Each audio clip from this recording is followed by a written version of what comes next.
And we're back, my friend. We're back.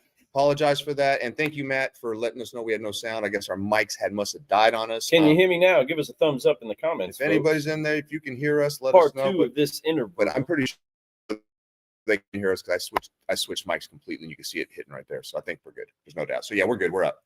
So hello, my friends. We are back. But no, you were just jamming out.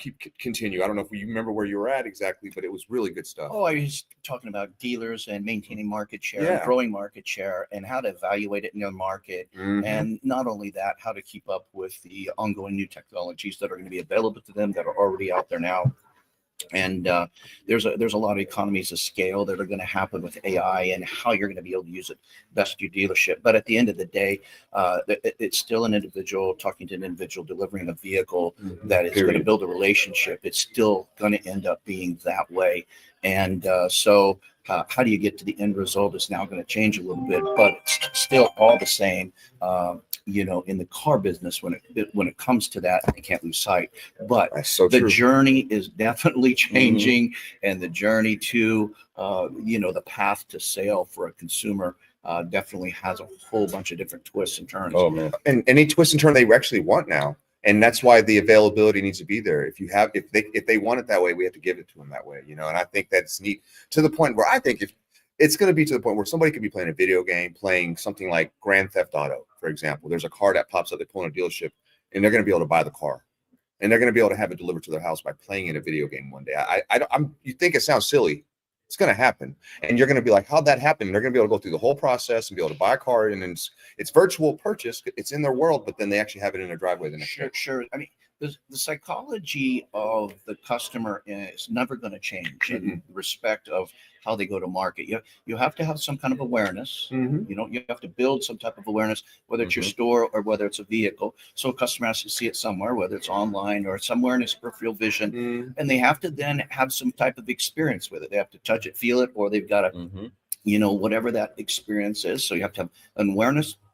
You have to touch or feel it. You have to have some kind of engagement with that, whether that's a test drive or whether or not you see it in your friend's next door or in the church, whatever it is. And then you have to build confidence that this is the vehicle or this is the opportunity for you. And I'm not talking just about a vehicle, anything. And the last thing is you got to have action.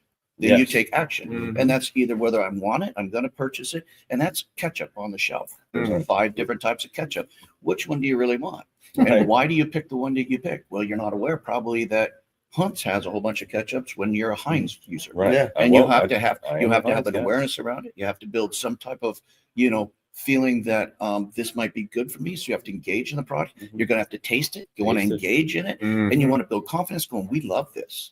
And then the last thing is, I'm buying now. I'm buying this more. Whatever product you think about, that path and sequence is going to happen in all our lives all the time. So how we address that now in the car dealer world is the same, but certainly the tools and all the things that go into it are different. So that's a really interesting way to look at it. I always thought. No, love it.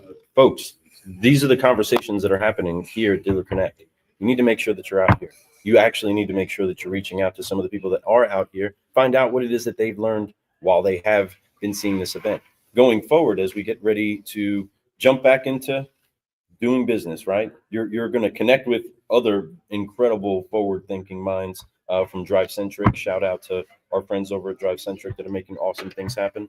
But going from here, taking action in the field, what is it that you're hoping every company servicing the consumer that needs transportation problem solved, what are you hoping that they leave here empowered with AI? Oh, I think that it's really rethinking their data needs, and then knowing how AI can solve them. So I think that would probably be my biggest takeaway. And their data is all over.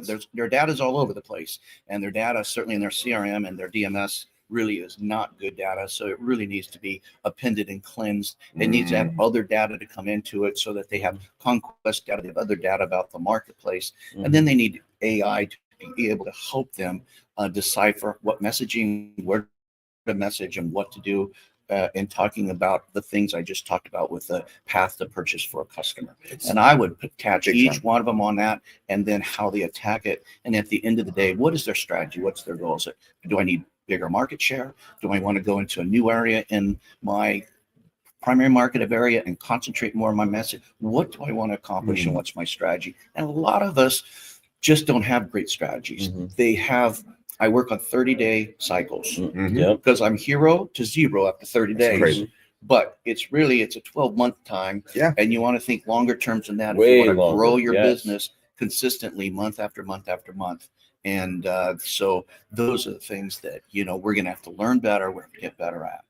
Oh, wow. That's some. So a lot of I hope great- y'all took some notes right there. 'Cause Taking he this did, down. you broke that down so well. Like you left a lot of that fluff out and you put in what was really necessary there, Good man. stuff. That was some really good checklists right there. I really hope you guys rewind that and take the notes. I hope you used AI and recorded that and takeaways from that, because it's true. It's true that my buddy Matt, he says that shirt is fire. It is, bro. It is. Like, it's even better here in person. If you would see him all the time, Matt's one of my best friends in the world. If you would see him all the time, you would understand this is always his attire. Yeah. I mean, this is actually dressed down. Yeah. Like I'm just saying. I'm a little calmer today. Yeah, It's the last day, but we're going out tonight. Right.